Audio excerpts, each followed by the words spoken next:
Motion versus direction. You can be moving fast and still be going nowhere. Let that sit for a second. Because in today's world, being busy is almost worn like a badge of honor. I've been grinding all day. I've been working nonstop. But let me ask you, working on what? Because if your energy is scattered, your results will be too. See, focus is what turns effort into progress. Without it, you're just stuck spinning your wheels. As a father and an entrepreneur, I had to learn this the hard way. There were seasons where I was doing everything, but accomplishing absolutely nothing meaningful because I wasn't focused. I was reacting. The illusion of productivity. Here's the truth most people don't want to hear. You can fill your entire day and avoid the one thing that actually changes your life. Answering emails, scrolling for ideas, starting things, but never finishing them. That's not productivity. That's distraction disguised as effort. Real growth requires intentional focus. It requires you to sit down and say, this is one thing that matters right now. And then having the discipline to stay with it, not jump, not switch, not escape when it gets uncomfortable, because focus gets uncomfortable. That's why most people avoid it. Why most people stay stuck. People don't stay stuck because they're incapable. They stay stuck because they never commit long enough to anything. They move from idea to idea, opportunity to opportunity, plan to plan, always chasing something new, but never building anything real. And the truth is, consistency beats intensity every single time. You don't need more ideas. You don't need more follow through. You don't need more motivation. You need more discipline. And most importantly, you need to decide what matters and give it your full attention. Building real focus. So how do you actually fix this? It starts with clarity. You need to define, what are you building? Who are you becoming? What actually matters right now? Not 5 things, not 10 things, 1. Because focus requires elimination. You have to cut out the noise, cut out the distractions, cut out the unnecessary commitments, cut the habits that are stealing your attention and replace them with structure. Create time blocks, set clear targets, track your progress, and most importantly, stay with it long enough to see the results. That's where most people fail. They quit right before it starts working. Let me tell you a little story about myself and something that's highly relatable and fairly new. Well, about 2 years ago, 2 years old, so still fairly new. And it all goes into what I'm talking about, this topic about being focused and not distracted by other things. I wanted to start this podcast like 2 years ago. I wanted to start it, but I was doing so many things. I had other businesses. I had a new child, a newborn son. I was working on my new house. I was doing all type of stuff, and my focus wasn't there. I had a lot of distractions. So I set up the channel, and I think I recorded 1 or 2 videos. It took me 2 months to edit those videos, and the editing wasn't that great. It took me another 2 months to post the videos, and I only posted part of one of them and a couple clips, but I wasn't really focused, right? So I didn't do any research on how to do a podcast. I didn't do any research on what equipment I needed. I didn't do what software I needed to edit or what to put into the channel or how to set up the channel. I just get a YouTube account and post a video, call it whatever, and put some videos on there and see what happens, right? I didn't have the focus. I didn't have a true plan. I just had an idea, and I was super excited about it because I heard, a lot of people were doing great podcasts, and I watch a lot of podcasts. So I'm like, I could do this. I have a lot to talk about. I know a lot of knowledge I want to share with people. I want to help people. But in reality, I didn't have a consistent plan or time. I didn't carve out the proper time for me to dedicate toward doing the actual podcast, because this stuff isn't easy. People think that, oh, you just post a video and boom, boom, boom, you're viral and you're successful and you make a ton of money. It doesn't work that way. It takes building the channel first, with behind the scenes, the things that go into setting up your channel to make it find where people can find it and locate it on YouTube. There's millions and millions of channels. So you have to build your channel properly, put the right description in, put the right SEO stuff, the right hashtags, things like that. You have to set up with the channel right. And then you have to find a niche or a topic that you can talk about that people want to hear. So all these different things have to go into the planning phase of it. And during the planning phase and the background phase is when a lot of people get distracted and they lose some of that hype and some of that energy to do this. It's like, oh, I got to do this, I got to do that. Those weren't part of the plan that I wanted to do. I just wanted to put out a couple of videos and make some money, right? It doesn't work like that. But, I fell into that too. Like, I can do this, I can do it. But turns out I didn't really have the time or the dedication or the focus at that time. I had the right idea as far as what I wanted to do because I have a lot of knowledge to share with you guys. I have a lot of experience and a lot of wisdom in a lot of business industries. And I've really worked really hard on my emotional intelligence. I want to share that with people. So I have to sit back and restructure. First off, get my life in order to where I could focus on doing my podcast consistently, meaning let my kids grow up a little bit more so I can have more time with them. Let my businesses settle down. The things that weren't really being productive for me, let those go or put somebody in place to run them for me. Things like that. These are the things I needed to do prior to launching the show so I could actually do a show and have everything in order, the right time, the right format, the right equipment, the right editing equipment, all these different things to do a podcast. And most people, they start to fade when they realize how much stuff involves into going into doing a show. There's a lot that goes into doing this show, to make it look the way it looks, to make it sound the way it sounds, the production, the thumbnails, all these different things. There's a lot of work that goes into that stuff. And getting over the hump, just getting to your first 1,000 subscribers. Most podcasters fall off after that because it can be really tough to get that first 100 subscribers, let alone 1,000 subscribers. It can take a long time, but if you're consistent, you're putting out content every day, good content that people want to hear every single day, you can get there. Most people fall off before they get to 100, before they get to 1,000, they quit. They're like, it's way too hard. But don't quit before you see the results. You have to commit to it. Like me, I committed to doing it. I committed to putting out good content, doing my research, doing my studies on my topics, and putting out great stuff. So that's all a part of being consistent. And I just want to share that story with you. And I hope you guys will keep listening to my stories. So let's get back to the actual lesson. Here's the shift that changes everything. Your life doesn't change when you do more. Your life changes when you do more of what matters consistently. That's the shift. Not more effort, better direction. Because once your focus is aligned, your energy stops being wasted. Your time becomes intentional, and the results finally start to reflect your potential. Let me leave you with this. You're not stuck. You're not behind. You're definitely not incapable. But if you keep dividing your attention, you will keep delaying your results because your future is built on what you choose to focus on today. So make better decisions. Pick something that matters and give it your full attention long enough for it to grow.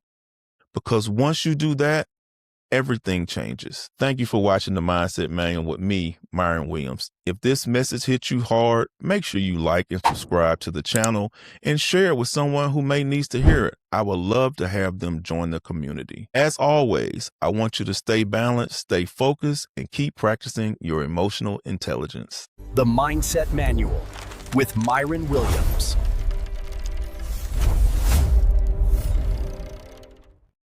Most people think music is harmless background noise. I don't. I think some of the music people consume every day is quietly shaping their mindset, shaping their patience, shaping their focus, even shaping their emotional stability. And if sound effects state and state affects performance, then what you listen to may be affecting your results more than you realize. Today, let's talk about it. The Mindset Manual with Myron Williams. Welcome to the Mindset Manual, the place we talk about the hard truths most people avoid, but the truth that can actually change your life. I'm Myron, entrepreneur, father, and student of life. Today, we're going to be discussing how your emotional state influences how you show up in business, relationships, and life. This is a great conversation. Go ahead and hit that like and subscribe button so you can watch and tune in to future episodes. Now, let's get into our topic. Music is emotional nutrition. We talk a lot about protecting what we eat, healthy food, clean water, better fuel. But what about emotional fuel? What are you feeding your mind? Because music feeds emotion. Every lyric carries a suggestion. Every rhythm creates energy. Every repeated message reinforces something. Confidence, sadness, anger, peace, scarcity, hope, something. Music truly influences your mind without you even knowing it. Now, what you feed yourself repeatedly often becomes familiar. There are days when calm, instrumental music sharpens my thinking. It slows my internal noise. It makes me more deliberate. And there are sounds that can create restlessness for me, speed up my nervous system, pull my focus apart. That isn't random. That's influence. If you feed your body junk food every day, you would expect consequences, right? Music can nourish your mind or clutter it. And many people are consuming emotional clutter. Your playlist creates patterns. Repeated sounds creates patterns. Patterns become habits. Habits influence identity. If you constantly listen to music rooted in revenge, hostility, chaos, and emotional instability, do you think that leaves any impression that's good for you? Because repetition trains, and whatever is rehearsed long enough starts feeling normal. And what feels normal often goes unquestioned. Sometimes people call something their vibe when it's actually conditioning. That's dangerous because you may be reinforcing emotional states you're trying to overcome. Trying to build inner peace while constantly feeding agitation. Trying to increase your discipline while feeding distraction. Trying to elevate self-worth while absorbing lyrics built on lack. That's conflict. And internal conflict drains your energy. Your playlist may be helping your future or quietly resisting it. High performers use state management, and sound is a part of state management. Athletes know this. Creators know this. Even retailers know this.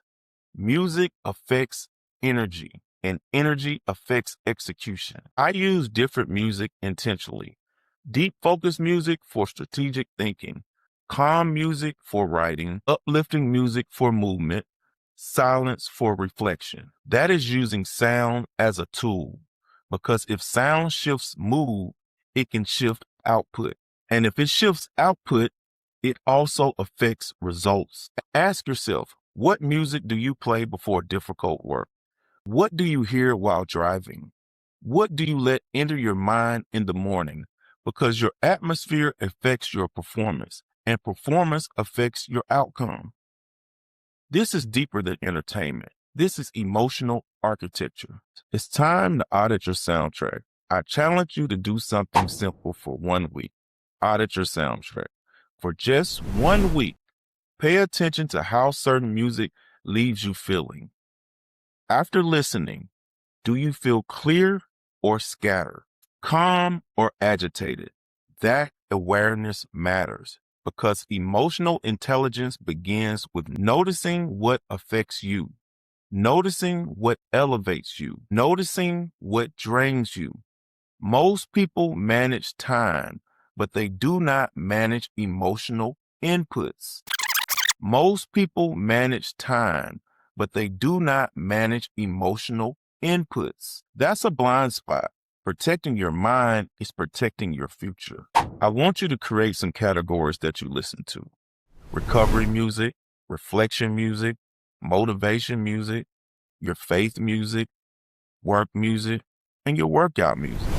Different categories for different situations, and take note of how they make you feel. Build playlists that support who you want to become. Use music strategically, not passively, because the soundtrack around you can either support discipline or support disorder. So choose wisely. So let me leave you with this. The soundtrack around you can become the soundtrack within you. And that inner soundtrack influences how you think, how you react, how you lead, and how you live. It's time to protect what enters your spirit, because music can help you regulate your state or quietly disrupt it. Choose your emotional nutrition carefully, because what you feed daily, you will often become. Thank you for tuning in to the Mindset Manual with me, Myron Williams. I appreciate you sharing your time with me, and hopefully this episode hit you hard.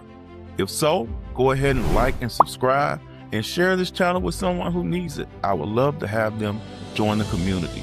So until next time, as always, stay balanced, stay focused, and keep practicing your emotional intelligence. The Mindset Manual with Myron Williams. Nobody talks enough about the emotional cost of never stepping away and taking a vacation. How constant pressure hardens you, makes you less present, less creative, less joyful. And one day, you wake up successful on paper, but empty in spirit. That's not winning, that's erosion. If your business can't survive you taking 7 days off, you may not own a business. You may have built a trap. The Mindset Manual with Myron Williams.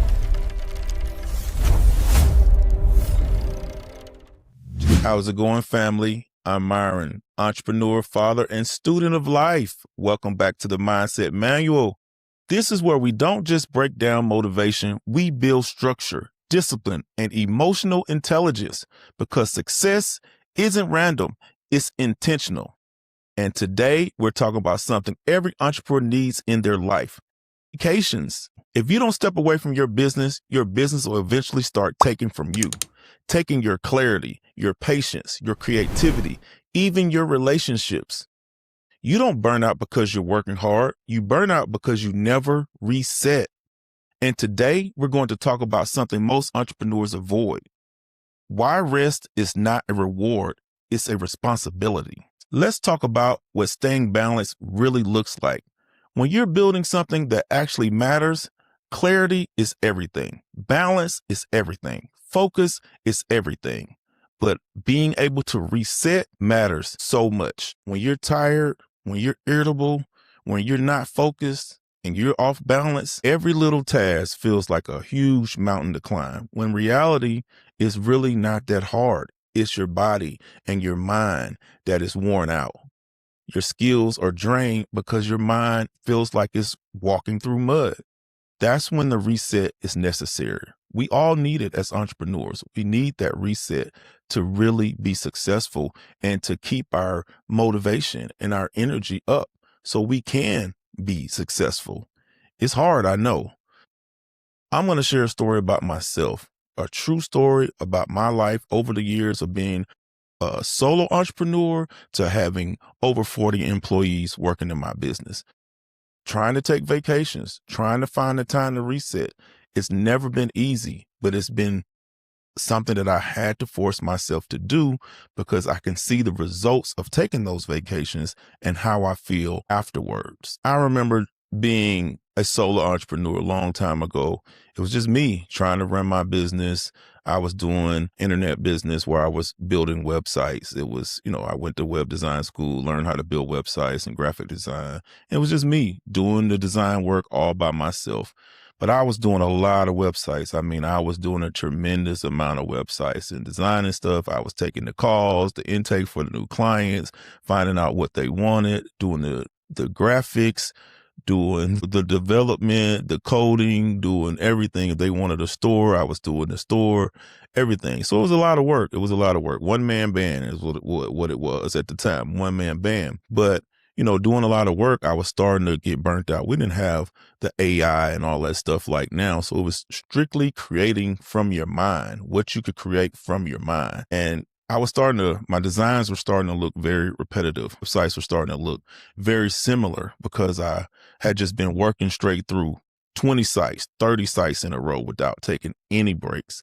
And so I decided, hey, man, I'm going to go out to Miami for the weekend, take some time off, and just try to get my thoughts together. And I remember the first 2 days I was down there, I was cool, got to see the beach and hang out and, go out a little bit. But then I got that email where this client saying, hey, man, I need an update on my site. I need to change some stuff.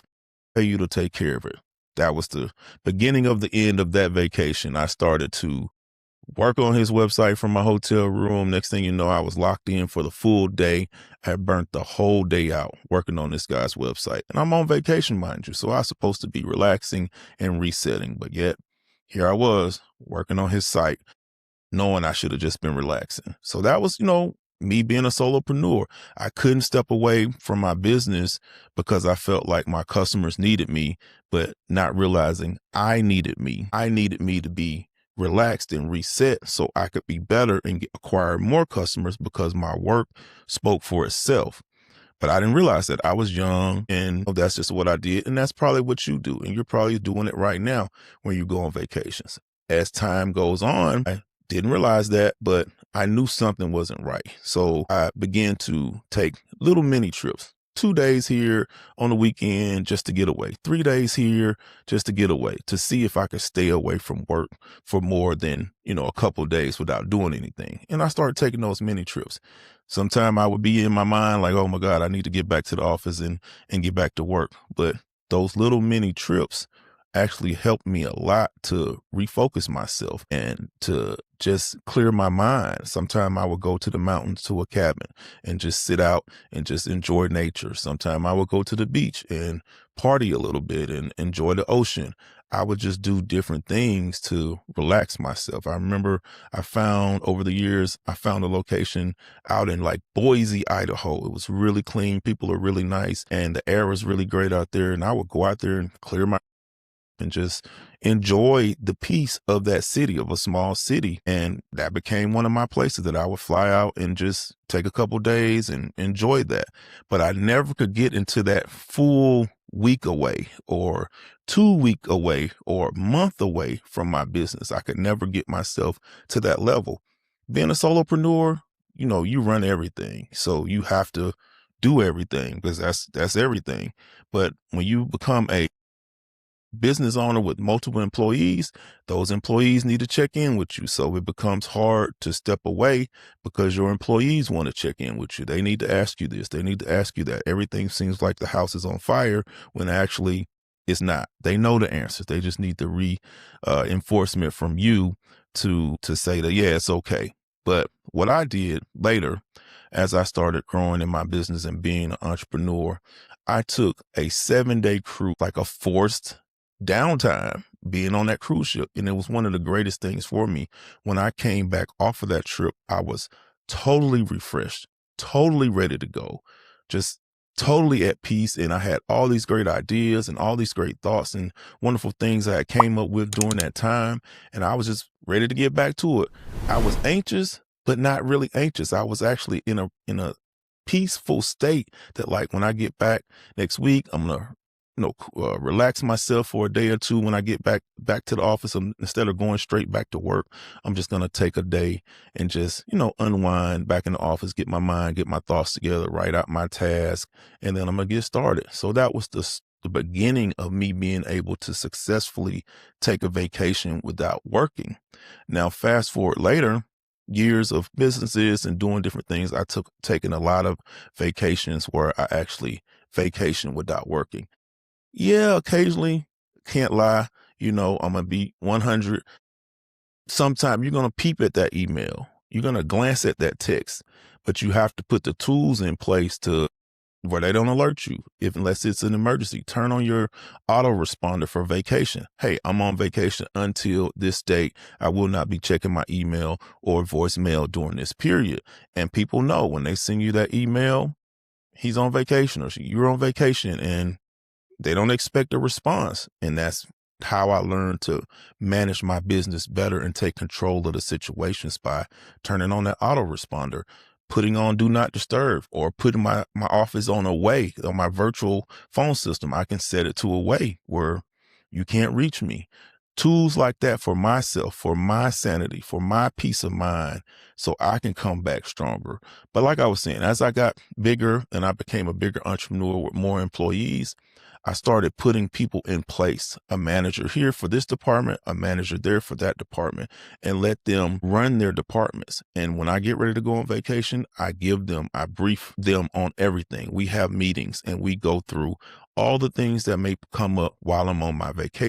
I truly do not want to be bothered unless it's an emergency. And these are what the emergencies are. And I would give them a list. So as time went on, like just a couple summers ago, I geared up to take a 2-month vacation to Asia. And I was able to do that. Mind you, I have 40 employees, 7 different managers over different departments. And I took this 2-month vacation to Asia. I traveled all over Asia for this time, starting in Japan, ending in Thailand, and over a 2-month span.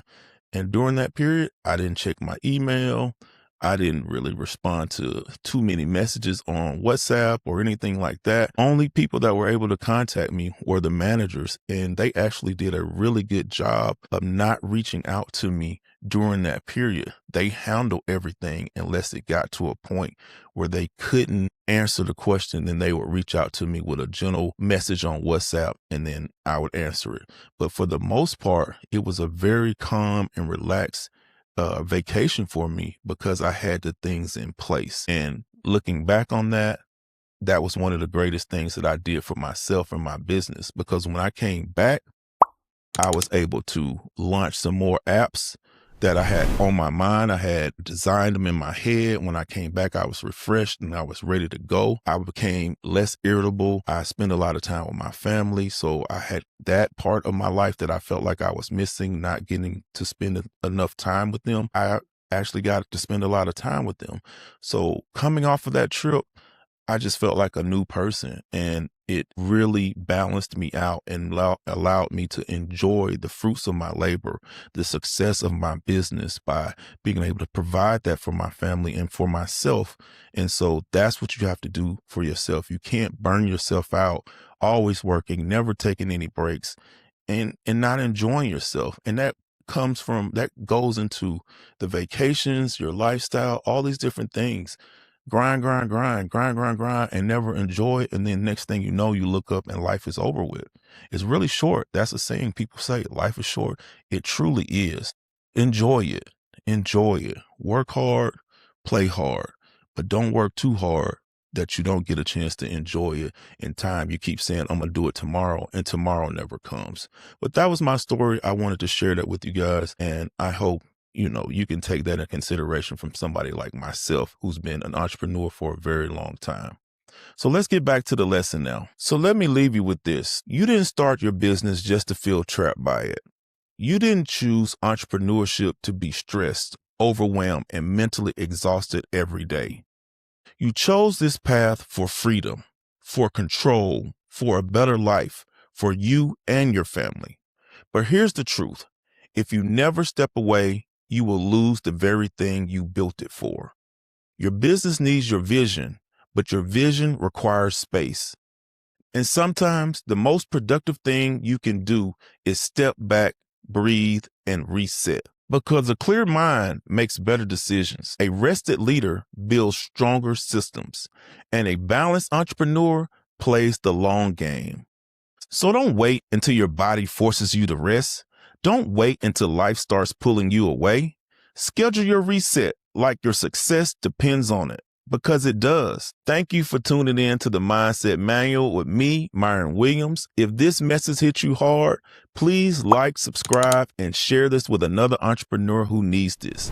And as always, Stay balanced, stay focused, and keep practicing that emotional intelligence. The Mindset Manual with Myron Williams.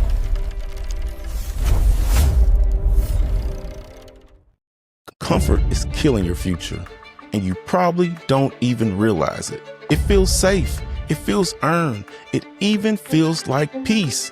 But what if I told you the very thing you call comfort is the exact reason you're not where you're supposed to be? So the real question is, are you building a life or slowly settling into one? The Mindset Manual with Myron Williams. See, comfort doesn't destroy you overnight. It doesn't come loud. It doesn't come aggressive. It comes quietly. It convinces you to wait, to settle, to stop pushing just a little bit earlier than you should. And before you know it, you're stuck living a life that's far below your potential because just comfortable enough to never answer that question. So the real question is, are you building a life or slowly settling into one? Welcome to the Mindset Manual, where we don't just talk about growth, we confront the habits that quietly are holding you back. I'm Myron, entrepreneur, father, and student of life. And today we're exposing the truth about comfort and why it might be the very thing destroying your potential. This is episode 4 of my 8-part series on the harsh truths about success. I want you to follow me on this journey of my real life's experiences by hitting that like and subscribe button right now. I would truly appreciate that. Comfort convinces you there's no urgency. It tells you to start tomorrow, next week, or next year. But time keeps moving. Growth requires pressure and challenge. So as you move forward from this, I really want you to sit and think about this story that I'm about to tell you. It's a real life situation that happened to me, and I want to share it with you. So before I start the story, I want you to think about this. Where in your life have you chosen to be comfortable over growth? That's a big question. Where have you chosen to be comfortable over growth? So I'm going to tell you a little story about myself. You know, I'm a lifelong entrepreneur. I've done many businesses. I've ran many different types of businesses. I've always had that entrepreneur style since I was a kid, 16 years old. All I ever wanted to be was a businessman. That's all I talked about when I was little. I'm going to be a businessman. Both of my parents were entrepreneurs. My dad had a gas station and my mom was a hairstylist. So they instilled that entrepreneurial drive into me at a very young age. I think I was like 16. I had a lawn service and a mobile detailing service at the same time. So I would cut your grass and I would also wash your car after I finished cutting your grass. And, you know, I had a couple of friends that joined me. I was doing very well with that. So that's just an example of how long I've been doing this entrepreneurial thing. I'm 50 now, and I've started, like I said, many businesses. And if you listen to some of my stories on this podcast, you'll see some of the different things I talk about, some of the different ventures I've been into, successful ventures and some not so successful, but I kept going. I never got comfortable with a loss or a win. I always just kept moving and kept going. And that's what I want to talk about today. It's just being comfortable and not reaching your full potential. And it happens to the best of us. You know, you could be doing well on your job or in a great position on your job and decide that, well, I'm in a good position. I'm not going to try to work harder and advance. You know, why not? You have, you know, breath in your lungs and your feet work, your legs work, your mind works, you know, keep advancing.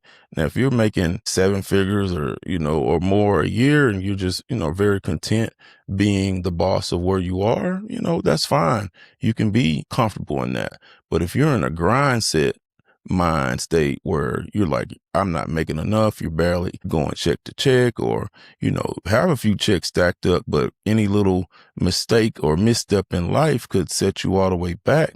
You can't be in that comfort zone. You always got to be thinking ahead.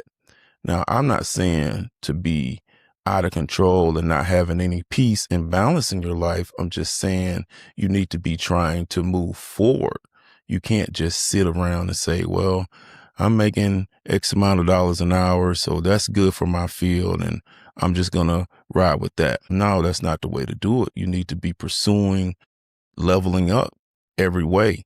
If, say, you have a business and your business is doing okay, you have maybe just say a barbershop. Let's just say something simple, or a beauty shop. You have that. And it's just you and one or two employees in that barbershop or beauty shop, right? But you guys are busy. You're always busy. Why not expand, open up more booths for your barbers or your beauticians so you can have more paying you booth rent? If that's maxed out, why not open a second location? Why stick to that first location when you can have multiple locations going at the same time and have additional revenue coming in off of less work from you? So that's getting outside of your comfort zone. Yeah, your business is doing well, but why not move to another level by opening up more, bringing in more people, and getting outside of your comfort zone and seeing the benefits that can come from that? I remember probably 18, 20 years ago, I had a tax, accounting, and bookkeeping business. That's what I went to college for, was accounting and bookkeeping. So it was kind of a passion of mine. So I started a firm. It was before the Great Recession back in the Bush era, where everything went to crashing and stuff like that. But I had this firm and it was doing well. It was doing really well. And to the point that I had opened up multiple locations, like 3 locations. And I was still aggressive in my mind, like, oh, I'm really doing well. I have, around 15 employees, I think at that time, around 15 employees, and the business was doing well. And I was looking at other opportunities, right? But, because the business was doing well, but I was in a relationship and she was kind of on my back about how much time I was spending, between the locations and things like that. And I was saying, well, I'm going to be spending a little bit more time in between the locations because I plan on opening up 2 more locations next year.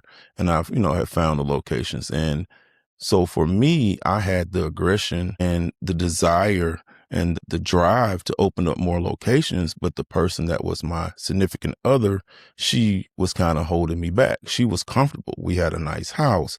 We had nice cars. We did a lot of nice things and went to events and travel. So she was comfortable where we were. Mind you, I was 30 years old at the time. I'm 50 now. I was 30, and there's no way I was going to be comfortable at 30, just, making what we were making, which was cool. We had a nice house, a nice neighborhood and stuff like that, but it was still an opportunity for me to get to another level. And she didn't want to get to that level. She wanted to stay in the level that we were. So sometimes the person that's with you can be comfortable and you're not, but that creates conflict in your household. And that's a tricky situation when you want to go forward, but the person you're with is good right here, but you want to go up, but they're good right here.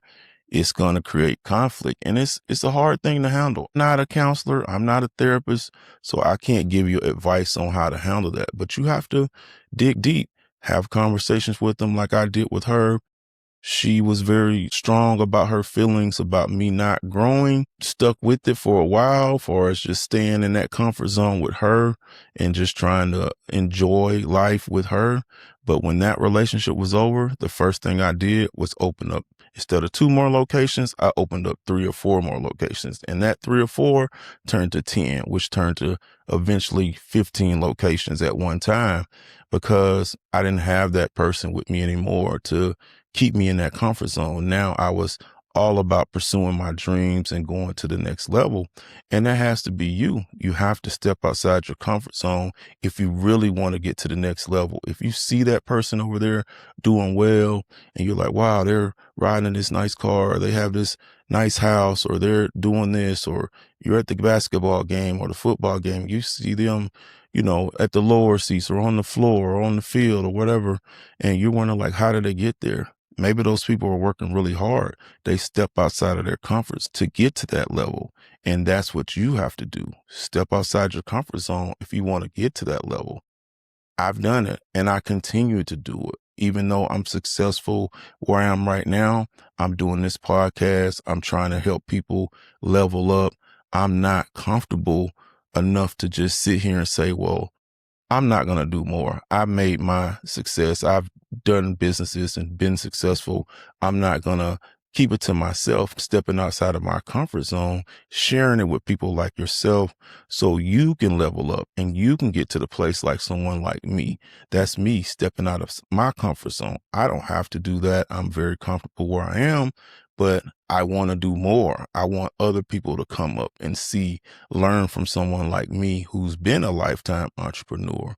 So when you're trying to build a business, if you're thinking about building a business, I should say, there's going to be some discomfort, both thinking about it, because now you're like, I don't know if I want to leave my job and do this. Or if you've just started a business, you're going to have those days where you're like, I shouldn't have left my job. I should have just kept my job. You want to quit.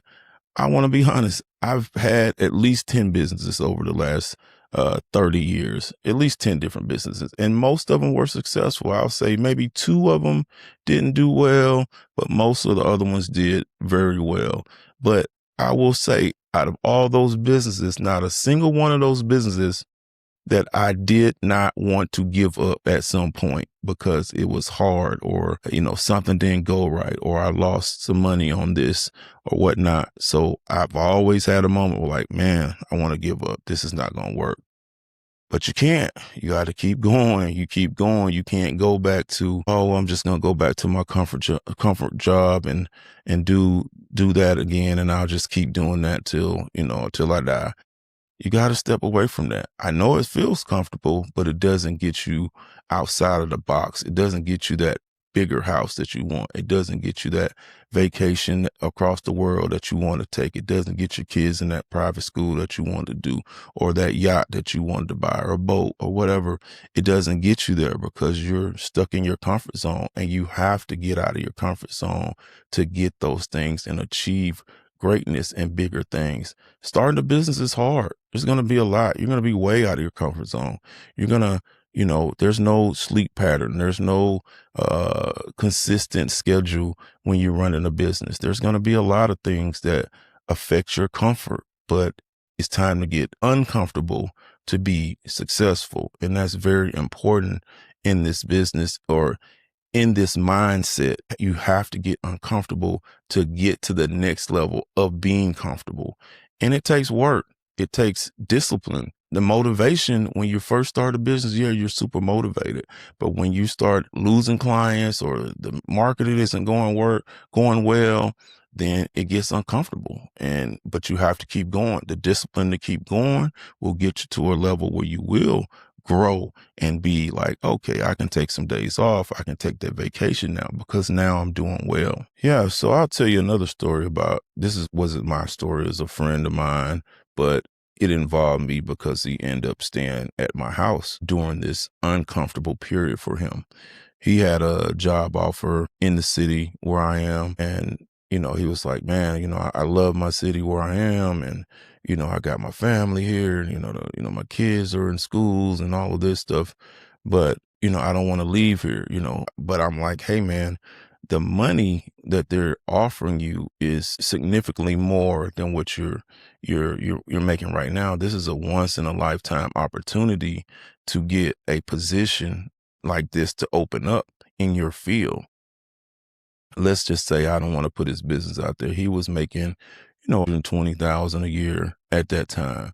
Well, the job that they were offering was for $220,000 for the same work. I mean, he would level up a little bit and have some teammates up under him, but it was a significant amount of money, and he was like about to not accept that because it was going to be a big transition. He was going to get way out of his comfort zone. His family was going to have to stay where they were for a while so the kids could finish up, that year in school. His wife worked somewhere. She will have to find a new position. They will have to find a new house and all of that. So it's going to be an uncomfortable period. But the leveling up process of taking that chance was so great. I'm like, you cannot pass this up. So I let him come stay in my home with me and my family till he can find the right place for him and get settled and learn the city and things like that, because he needed to get out of that comfort zone. And I gave him some comfort by giving him a place to stay, a safe place to stay with somebody that he knows and trusts, and he could still, have the family around him. But that's another situation where I'm saying people let opportunities pass them by because they don't want to get outside their comfort zone. Even for more money, they don't want to get outside of their comfort zone. And that's a mistake. That's a big mistake. Opportunities are out there, and it's those that go and take those chances and get outside their comfort zone. Those are the people that actually do well. So, you have to think about all these things. It's your life. And when opportunities come, you have to step outside of that comfort zone so you can grow and get to the next level. So, that was just one of the stories, but it's many, many opportunities, or many, I should say, that was just one of the stories. But there's, I have a ton of different stories I could tell you about, comfort and, some of my friends not wanting to get out of their comfort zone. I've offered them opportunities to start businesses. I would help them start a business and partner with them and mentor them and help them get to the level, but they didn't want to, leave their comfort zone of their job. They didn't want to, get off the insurance from the job or get off the pension or whatever it was that doesn't come with being an entrepreneur. They didn't want to, pursue it, even though they had the skills to run their own tech business or run their own, computer business or run their own, car business or whatever. They had the skill set to do it, but they just weren't willing to go out on a limb to do it. So it's just life, man. You just have to just step outside of your comfort zone, because that's what's holding you back. You sit back and think about, all the chances that you had that you didn't pursue. What was it? What was the true reason that you didn't pursue it? What was it? Was it comfort? What was it? Most of the time it is, you don't want to step out of your comfort zone. So as you move forward from this, I really do want you to think about this question. Where in your life have you chosen comfort over growth? Because comfort will protect you today. It will keep things easy, predictable, safe, but over time, it starts to cost you. It costs you discipline. It costs you momentum. And eventually, it costs you the life you are capable of living. So don't just chase what feels good. Start chasing what makes you better. Because at the end of the day, comfort protects today, but it can quietly steal tomorrow. If this message hit you hard, make sure you like, subscribe, and share this with someone who needs it. And as always, I thank you for tuning in to the Mindset Manual with me, Myron Williams. Stay balanced, stay focused, and keep practicing that emotional intelligence. The Mindset Manual with Myron Williams.